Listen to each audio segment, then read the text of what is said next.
તો હવે કેમેરા માંડવા જઈશ. મિની તે ઉપાડો લીધો દીકા જ તો તેલ માથામાં ચીપકાવી લીધું છે, હબાવથી ટપટપાવી લીધું છે. અને હવે હું ધોઈશ કપડાં, કેમ કે વોશિંગ મશીન તો છે પણ એમ થાય કે હાલને હાથેથી કપડાં ધોઈ તો એક્સરસાઇઝ થાય ને થોડીક, એટલા માટે. એક મારી મીંદડી આજ મને હક નથી લેવા દેતી, ઝાઝા દિવસે આવી ને એટલે. મીનુ ઉપાડો લીધો મિનીએ.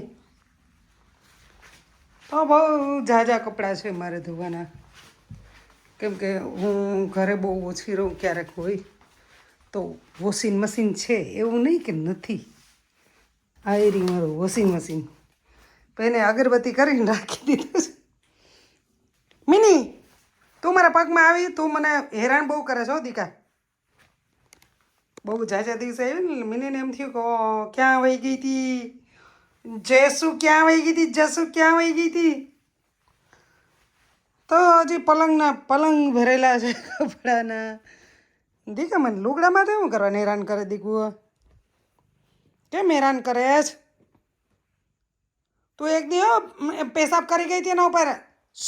નીચે હાલ, નીચે હાલ, હાલ હાલ હાલ. પલંગ ઉપર મૂતરી ગઈ હતી, હાલ નીચે ઉતર, નીચે ઉતર, નીચે ઉતરી જા. તો બાયણે લઈ જાય અને ખડકા ઉપર લુગડા ધોઈશ. ખડકું તમે સમજો કે નહીં? ખડકા ઉપર કપડાં ધોઈશ. કપડાં તો હવે કહે છે બધા, લુગડા જ કહે, લુગડા. હાલ હાલ આવતી રે બારોબાર. હવે સારો હાલ. તો હવે કપડાં નાખીશ. જો મારા પગમાં આવી ને એટલે પડવાની છે.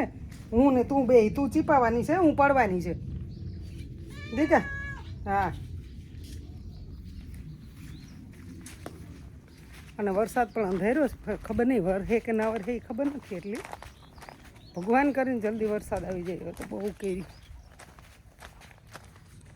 તો આ છે ખડકું ને પાણી ભરેલું છે. અહીં કપડાં ધોઈશ હમણાં બેહીને.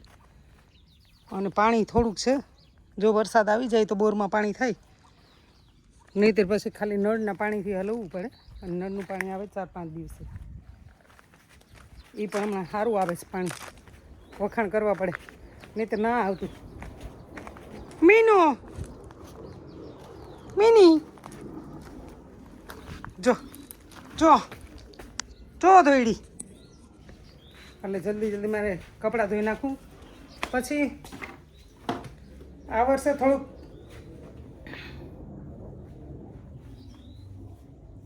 જે સાતમને સાતમ પાડતી એ આ વખતે હું બહુ રસોઈ નથી કરી, મેં નથી પાડી, કેમ કે આ દુનિયામાં એક મારો ભાઈ મારા પરિવારમાંથી ઓછો થઈ ગયો છે, એટલે માટે થોડુંક દુઃખ થાય. પણ ખાઈએ તો ખરી બધું આપણે, એટલે મોજથી રહ્યો ને. આવતા વર્ષે કોણ છે કોણ નથી, કાલે કોણ છે કે કોણ નથી ખબર નથી, તો મોજથી રહેવાનું અને મોજ કરવાની અને શાંતિથી બીજાને પણ જીવવા દેવાના, એવી રીતના જીવવાનું. તો ચાલો મારે થોડાક થેપલા કરવાના છે, ગળ્યા થેપલા, એક દિવસ પૂરતા. તો હું હમણાં એ કરી લઈશ, કપડાં ધોઈ લઈશ, પછી ગળ્યા થેપલા કરી લઈશ.